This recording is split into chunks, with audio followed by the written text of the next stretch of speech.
What's going on, everybody? Welcome to another Brand Doctor live stream. Today, we're going to be talking about how to use NFTs for your business. But before we get into that, guys, we got to figure out and help you understand what exactly an NFT is and what are some of the use cases for that. So this is part one of a two-part series. So on Wednesday of this week, we're going to be really diving in to some of the use cases that you can perhaps leverage NFTs for to help you build your brand, grow your business, and really create that presence online. So I will tell you first and foremost, I am not a NFT expert by any means, but I know how to find them. And so today, I want to introduce, and you guys probably will recognize him. He's been on the show a few times. He has a company called Meta Mode, and he is heavily entrenched in the NFT space and the metaverse space, and has been working with some bigger brands with NFTs and the metaverse, and wanted to bring him on the show today, along with our man Owais Qureshi in the house once again. So Bob, listen, when it comes to NFTs, you're like the first person that comes to mind. You had shared a slide deck with me a couple of weeks back, which I was floored and blown away by, and I said, "Wow, this is such a great explanation of this space." So I wanted to have you back just to dive in and hit the ground running. So please help us understand a little bit tell us what Meta Mode is first, and then we'll get into the definition of NFT. Sure. Thank you for having me on. It's great to be with you guys. I think you both know that I watch and I troll you in the chat, or I don't troll you. You know, I pose thoughtful questions. I like to think. So it's a real honor and a privilege to be with you gents here today. Awesome. Look, so Meta Mode, to adequately explain Meta Mode, I need to explain Mode. Mode is a company that Colleen and my wife and I, started in 1997. And so it's a legit OG, kind of. It is an experiential agency. And when we started in 97, the business was about creating content for live events, right? We were, depending on where you come from, we were projection designers or video content designers, or we were sort of involved in what was a nascent field of having video in concerts and in broadcasts. And so when we got started in 97, that was super new, right? Which I think has been a hallmark for Mode throughout, is that we're constantly looking for it's always about story. It's always about community building and audience building, but then it's about intersecting that with technology, was what Mode was about. So in the beginning, it was about, okay, how could content become scenery? How could production designs become massively informed by LED screens and projection and that sort of thing? And then it moved into interactive technologies, like, okay, now how could we track performers on stage, and how could we make things happen not because it's the time in the show, but because of where they're at? And then it went on to become, okay, now we want to have hybrid things. And by the way, this is well before the pandemic. We were talking to our clients about wanting to have events that were both in the real world and in the virtual world. So that became part of our repertoire as well. So that was Mode. And we have done that for concert touring. We've done that for broadcast. We've done that for brand activation. I love to say that our client list has Marvel, Microsoft, and Metallica right next to each other on the client list. Awesome. It's impressive. And that's because of that diversity, but it's also because we're always fundamentally working with people who have stories to tell, audiences to gather, and want to use technology to do it. So Meta Mode, all right. So how did Meta Mode happen? So I'm gonna, if you'll allow me to, I'm gonna show you, I'm gonna share some graphics and some visual aids, right? Absolutely. So, let me see if I can do this the correct way, that I don't share everything. Oh, you gotta love that, right? Yeah. Okay. Good. Let's see. Do I have options here? Window. I do have options. Okay. Nice. So let's go to those options. Here we go. Okay. So let's share. All right. So let's start with an NFT story. Okay. And this is the NFT story. So these images that you see here in this picture were created by a cat I know very well. His name is Mike Winkelman. Mike used to work with Mode Studios. He was a freelancer that we would hire fairly frequently. He created content for us for concert tours that we did for Nickelback and for Paramore. He's created cruise ship content for us. He is a digital artist and a content guy. And one of the things that Mike did from the beginning of his practice is he would make a piece of digital art every day, right? It was a way that he got his juices flowing. And he did this for 15 years. And some of the things about that were super cool was he would give that away. And this is how I got to know Mike. I found his website, and he was giving away these incredible pieces of Cinema 4D animation with a Creative Commons license. So you could do whatever you wanted with it, right? So I found this stuff, and I started using some of this content in shows. And then I got, then I reached out to him. I said, dude, you don't know me, but I know you. I love your work. I've been using it in shows. I'd love to pay you.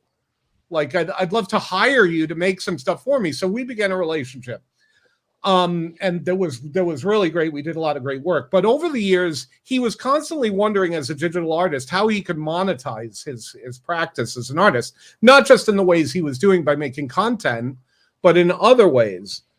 So he started experimenting with NFTs a couple of years ago, and he sold a couple pieces, and then something happened. Last February, he took all of the 15 years of his everyday works, right? He combined them into one piece, and he sold that as an NFT for $69 million. Mike Winkelman's street name is Beeple, and you may now know who I'm talking about.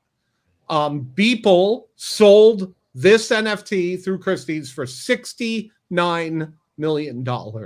And in that moment, he exploded this world last February. This was the keystone of the visibility for NFTs was Beeple's sale of that. So that's how I came to become super aware that NFTs were super important as a form. And that was the moment also that it led me fully down the rabbit hole behind NFTs to the greater topics of blockchain, cryptocurrency, et cetera, et cetera.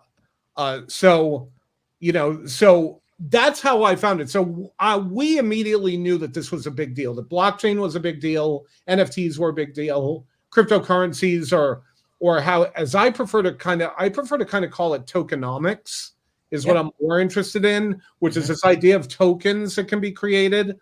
That this was a big deal for us, that this was another case of technology meeting the needs of maybe creativity, experience, and community building, right?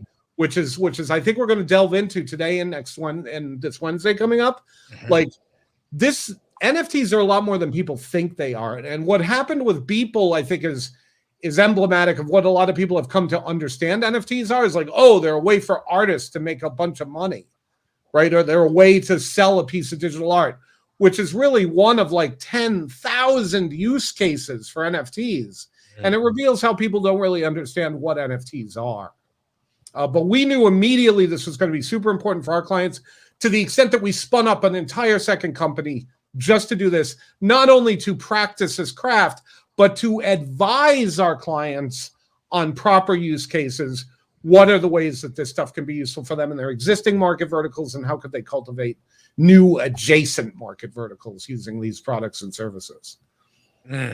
Very important, because when I first thought of NFT, I was like, it's a JPEG, it's a picture, and it's a really shitty picture too. Like, it's not, it's an 8-bit like crap. Like, and then Bored Apes came out and things like that, and I was like, okay, the quality of the design's getting better, but still, I'm not an art collector. I didn't even collect baseball cards when I was a kid, so I'm out. Like, it's not an interest of to me. But I kept getting pulled back in, like the old Al Pacino, right? I kept getting pulled back because I kept seeing these different use cases, or at least hearing about them. Nas the rapper dropping a huge one, Tory Lanez dropping a huge musical, Timbaland dropping a huge musical NFT. So NFTs can come in many different forms. They could come in video, they could come in, again, JPEG, they could come in many, many things. But just so we're clear what a non-fungible token is, and correct me if I'm wrong, Bob, but it's something that cannot be duplicated exactly. Like, there's always going to be one or two little things off that will not make it identical to something else.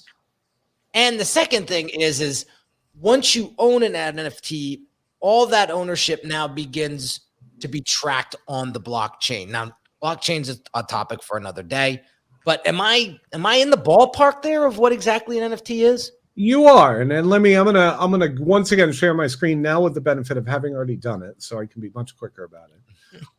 So really, how we have to talk about this right now is that this stuff, NFTs, we're talking about NFTs, but what we're really talking about is the metaverse here, right? And this is another word you may have all heard bandied around, and you're maybe not entirely clear about what the metaverse is.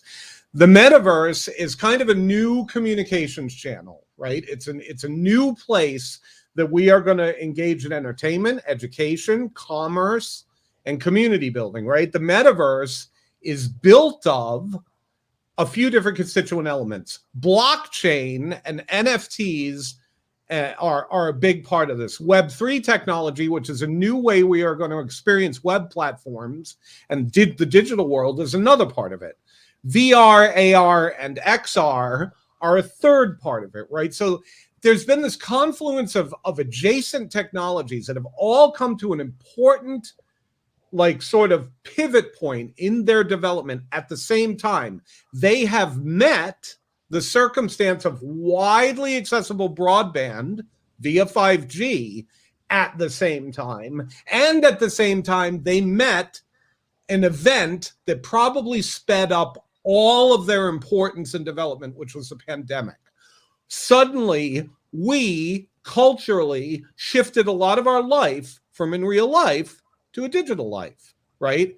And at the same time that happened, these things were coming together to form a different way for that to happen. But we're talking about NFTs, so I don't want to drag us into these other areas. We'll do other shows about that stuff.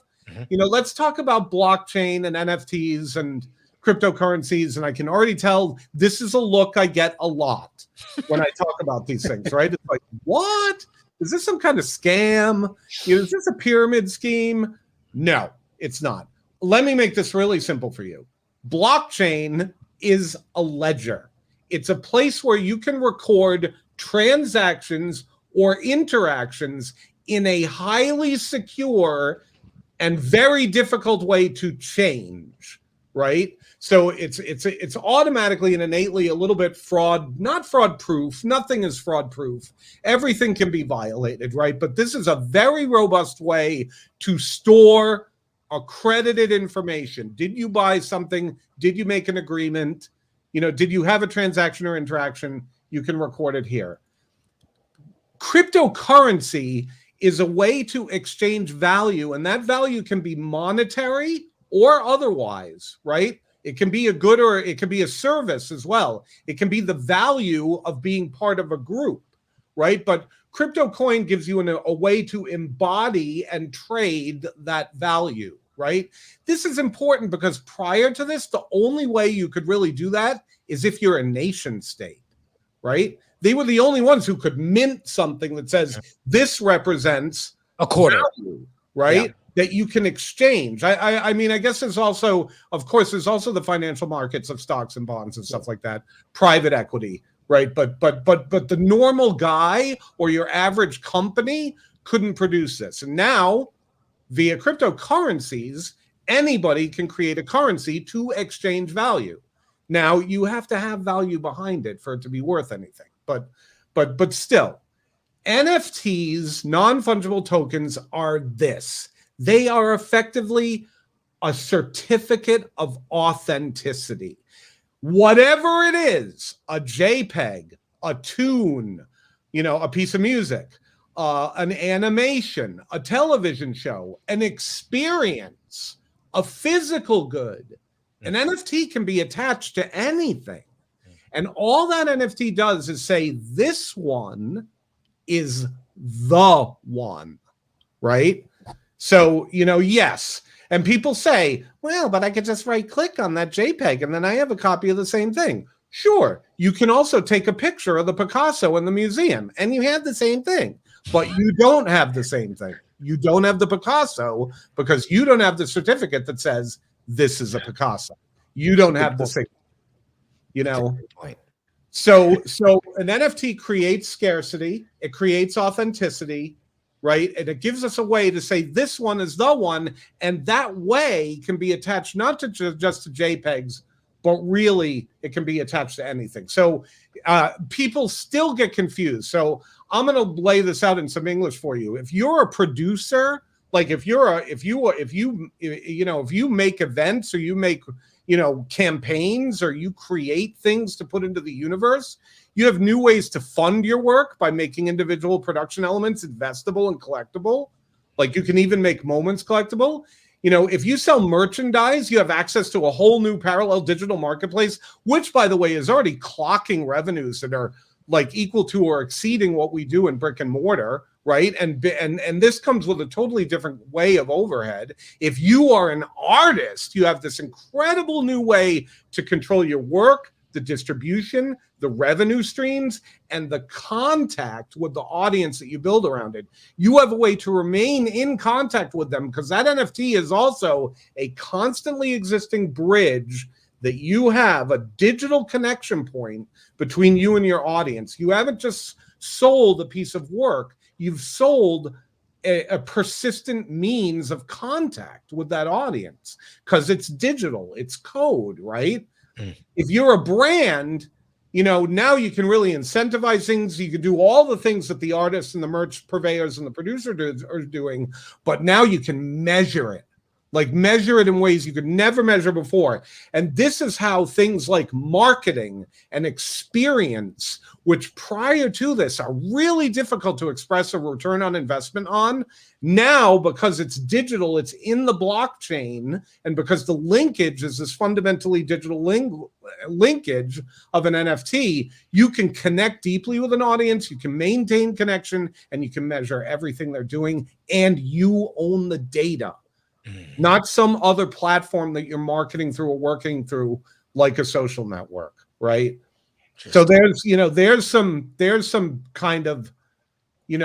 fundamental things to know about NFTs. They're not a JPEG.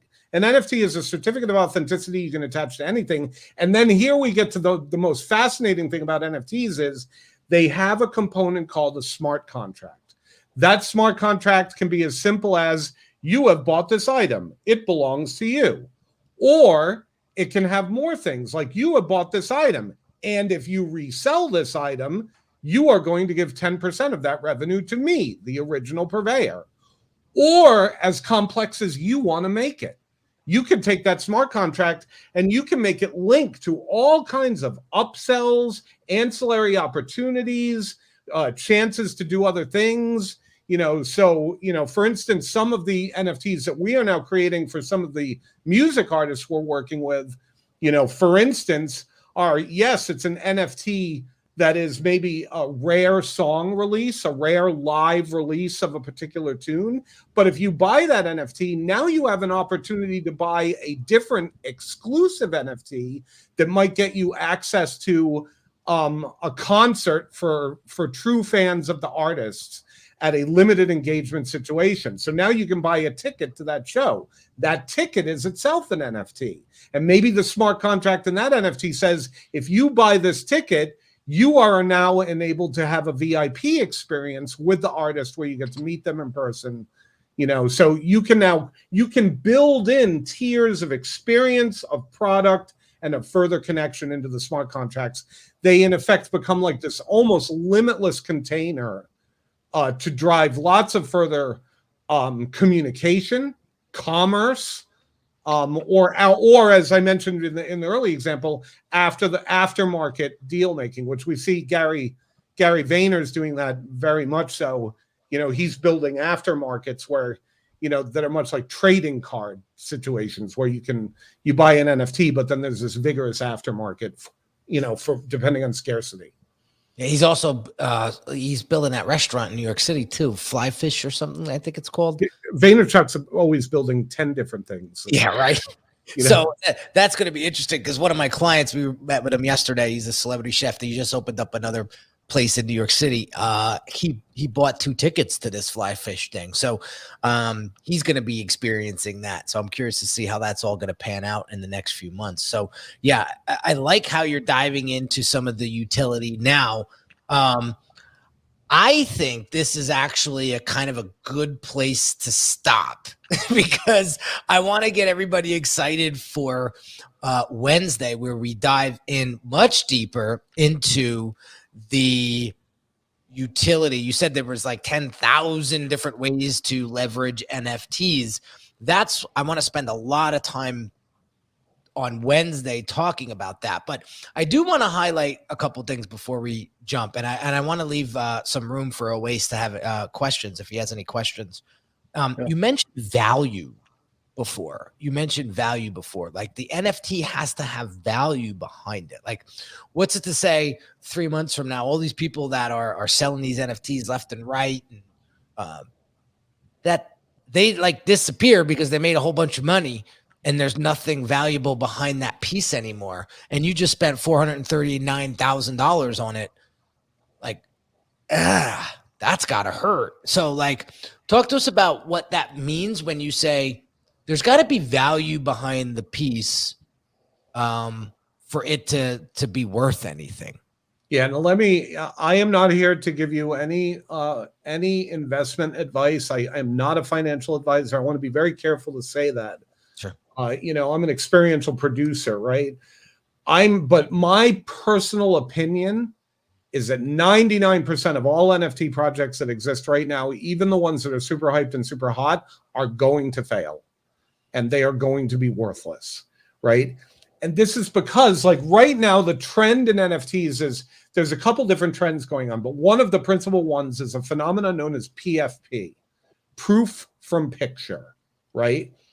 So PFP is a phenomenon. You might all know it. Like, anybody who's not dealt with blockchain or NFTs might know it more like from your friends saying pictures or it didn't happen, right? Like, it's like, all right, I want proof. I want to see a picture, right? Now, in the Gen Z marketplace, but also very much in this cryptocurrency world, PFP is a way of broadcasting legitimacy, right? Proof from picture, and it has to do with your avatar. What is your account photo, right? If you have an account picture on Twitter that is a CryptoPunk, I can know certain things about you. I know, for instance, that you are either somebody who got involved with CryptoPunks when they came out in 2015, and you're an incredibly future-looking, future-forward, tech-forward innovator. That tells me something about you. Or I know that you're really wealthy and that you are willing to buy credibility by spending up to $500,000 or more, millions really, on CryptoPunks. They're one of the highest selling PFP-based NFTs, right? So CryptoPunks came out, CryptoKitties, Bored Ape, you mentioned Bored Ape Yacht Club. These are super big PFP projects. These are about buying an avatar that gives you credibility, right? Since then, there's been a million, like the derivations themselves are almost overwhelming. How many apes do I have to look at, right? It's like there's the Bored Apes, but then there's the Bored Digital Apes, and there's the Bored Punk Apes, and the non-Bored Apes, and the Excited Apes. And like everybody jumps on the ape bandwagon or the CryptoPunk bandwagon or this PFP bandwagon, right? Most of these are not going to be valuable at all. This is not the trend to be following. The trend is the utility, which we'll talk about, right? But you mentioned the value question, right? and Henry, here's the value. A PFP NFT play that is valuable has to be one that has provenance behind it, a reason to exist. I can't just want to have an avatar to be part of a cool avatar club, right? So for instance, Bored Ape Yacht Club, right? Here's why it's valuable. BAYC, they came out also in like 2017. They were an early player. You either had to know about it and be into it because it was cool, or you got into it later because you saw the value develop. But Bored Ape Yacht Club, in their smart contract for their PFPs, right, they allow you, they give you rights management to use that ape in your branding. You can use your ape in your branding in any way you would like to, and you can extend the credibility and the desirability of that marketplace into what you're up to. So for instance, Adidas spent $1 million, bought an ape, right? And they immediately started dressing their ape in Adidas gear. They started releasing other NFTs that are their ape in Adidas stuff, right? And they sparked this whole, and by the way, it's super, super hot. Like people who want to get into that Adidas play, it's already a lockout. Like people are already got really excited about it. Bored Ape Yacht Club has accrued a brand value, right? BAYC is a valuable brand. And now by buying an ape, you can buy the reach and the extent of that brand. That NFT has value, right? There are other PFP NFTs which are around immersive gameplay, right? So by buying one of those avatars, you now get to participate in a massive multiplayer online existence. Maybe you get to, there's lore behind it. There's story behind it. There's a vibrant community behind it, right? This is one of the ways I'm most interested in using NFTs is to empower and gather community, right? So if you gather a powerful community around an NFT, for instance, if somebody like our good friend Chris Doe, right, has his community called The Future, I could imagine Chris releasing a token, an NFT, that is basically the membership in the Future community. And now that smart contract built into that NFT enables you access to all kinds of things that Chris Doe does, right? For instance, right? That's what I mean by value. If you just make a random JPEG, slap an NFT on it and sell it, it's worthless. But if you make an NFT that either the community behind it has thought and value and provenance, or there's other ways to engage in experience or interaction, that's the value I'm talking about. Because I've heard Gary say multiple times, like, I got into this game because it's going to really hold me accountable. Like people that buy my NFTs now, I have to produce value for the next 40 years. He says, you know what I mean? Because that's his play. So I totally get it now when you say that, because you can't just create a JPEG, throw an NFT on it, and say, "Hey, come buy my stuff," because this is really cool right now. This is really hip. Right. You'll get hurt. You might have been able to get away with that like 3 months ago, right? Mm-hmm. You can't now. It's okay. That's over. It's done. It seems to me like, and correct me if I'm wrong, Bob, it seems to me like that particular space, of course, there were already, players that were there that were ahead of the game, but now it's become so saturated. Everything is working off of speculation. And to me, the way that I'm looking at it is, looks like we're experiencing a modern day tulip mania. Oh, there's no question we are, right? And I'm like one of these people. It's funny. I get in among a bunch of NFT and blockchain enthusiasts, and I'm like, the crash can't come fast enough, man. I'm like, let the bubble burst. And they're like, what are you talking about? I'm like, because then we could get down to work, right? You're right. You're so right. The signal to noise ratio right now, there's so much noise. There's so many bullshit projects that are happening that are not real, that are opportunists, that are basically people participating in what I call the casino aspect of all this. Like that they're just betting. And most people have no idea what they're participating in or getting involved with. But I agree with you thoroughly, and I think that the tulip metaphor is correct. I mean, it's like, this is the case. There's a rush to it that's happening. It's maybe an ill-considered rush, and there's the king has no clothes, right? That there's so much of this marketplace has no value behind it. Why was Mike's NFT, why was his art valuable? Well, that piece was valuable because it was 15 years of work, right? And because that NFT came not just with the work, the mosaic, it came with each of the individual full resolution pictures that made up the work, and it came with the project files by which he did those works, and it came with him talking about how he made the work. So it's like you bought the painting, the paint, and personal art lessons from the painter, right? Now, that maybe still doesn't add up to $69 million, but the fact of the matter is Beeple is an established digital artist who's worked with Madonna, and Taylor Swift, and like, he has provenance, right? I can understand that, but I can't understand a lot of other NFTs that are selling for amazing amounts of money that have no value behind them. That's a market rush. That's the tulip phenomena. But the true utility of this stuff, I think in 5 years, we're not going to be talking about blockchain, NFT, and cryptocurrency because it's going to be like the engine under the hood. We're not even going to know about it. It's just going to be there facilitating incredible exchanges of value, communication, and connection.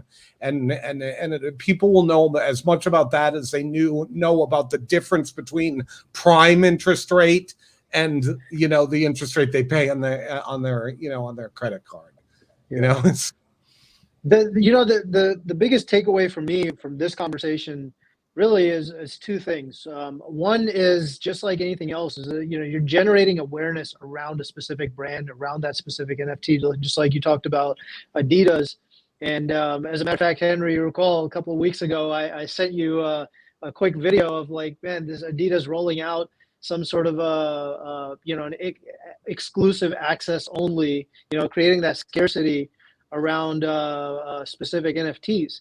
And again, even my knowledge around this is all limited, but again, they were driving up the awareness around it, driving up the awareness around that specific brand. So that, I think, is a really strong component. And then one that seems to be overlooked is the immense value that one can generate directly through the way that digital contract is spaced out. So, like you said, it's as simple as just transferring ownership from the creator to the buyer, or adding more, adding more provisions to that particular contract in terms of what happens once the ownership of that particular NFT is transferred over and over again, and what happens with the royalties, what happens with specific access to specific experiences. So to me, that's the value that I'm looking at, and it seems like that's being overlooked right now. Yeah, it can be really, and one of the biggest struggles, I think, for legitimate plays in the NFT space, like if you're not a major athlete, or you're not behind some major IP, like, the Star Wars universe or something like that, or you're not around, you're not a major recording artist or brand, it can be really hard to surface your NFT projects. I have some good friends who are doing great NFT projects where they have done the work, like they've built the provenance, they've built the value I'm speaking of behind it, but they're having trouble getting visibility for it. And that's why I'm like, let the bubble burst as fast as it can possibly burst so that we can get rid of the noise. But in the meantime, the way around that, if you're not a major, an already highly visible brand and you're trying to put this to work for you, is you have to kind of do the hard work that Henry talks about already a lot on the show, which is the things we know how to do to make our projects and our brand and our goods and services visible, and then people can see the value behind what you're making visible, and then the fact that part of what you're offering them is NFTs or, potentially other blockchain related services, then that becomes like a secondary consideration. You have to be first seen for your value, and then you get to be seen because this is an offering. So it's a tough time in this marketplace. But the people arriving now and the people getting a grip on it now, whether you're an agency or a merch person, or no matter what your business is, I am here to tell you that you are going to be deploying NFTs and blockchain in some form, or blockchain related stuff in some form in your business in the next 18 months to 3 years. Guaranteed, I will eat my shoe if you are not, right? And so it's time to get ready. That's a big claim. Are going to have the advantage. That's a very strong claim. I mean, Yes, not to challenge, right? Yes, Well, and I'm a bit of a shoe. I'm a bit of a shoe whore. I have more shoes than my wife, so that's meaningful. Guilty as charged as well. Oh man, Bob, this is so exciting. So what I want to do, let's stop here on Wednesday, 2 p.m. Eastern this week. So basically the next YouTube video that shows up live on my show, on my channel, and Facebook and Twitter. We're going to talk about utility of NFTs in much more depth. We want to know how to use them B2C, B2B, and all the other ways that you could potentially implement NFTs. Because like Bob said, no matter what business you are in, you're going to be using this technology some way or another. So you might as well jump on it early. And that's why I wanted Bob to spend the week with us, really talking and exploring more about NFTs.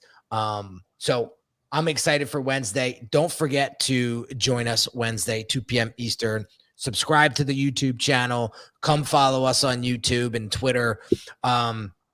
And I hope you got some value. I hope we clarified some things for you today to really help you understand NFTs. So Bob, thank you so much for dedicating the time this week and to spend with us. Always great questions. And we will see you on Wednesday. Talk soon.